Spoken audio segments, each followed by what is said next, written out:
नमस्कार, मैं हूं निवेदिता। गलवान घाटी में तनाव चरम पर है और लगता है कि इस ठंड में भी जारी रहेगा, क्योंकि दोनों तरफ की सेनाएं अपने अपने लिए सामान इकट्ठा कर चुकी हैं और बर्फ में जमने को तैयार हैं।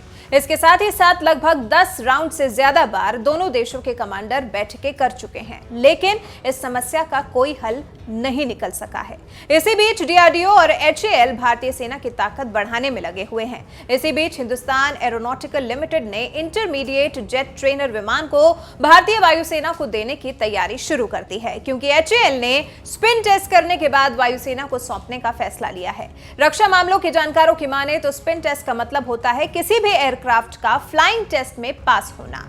अब ये विमान एयरफोर्स के पुराने हो चुके किरण विमानों का स्थान लेंगे, लेकिन उससे पहले इन विमानों की एक और टेस्टिंग की जाएगी। इंटरमीडिएट जेट ट्रेनर की स्पीड, एल्टीट्यूड, लोड फैक्टर के हिसाब से टेस्ट हो चुके हैं और बम से भी इंटीग्रेट इन्हें किया जा चुका है। जानकारी के लिए आपको बता दें कि ये विमान वायुसेना को बहुत पहले मिलने वाले थे, लेकिन वो विमान एयरफोर्स की जरूरतों को पूरा नहीं कर रहे थे।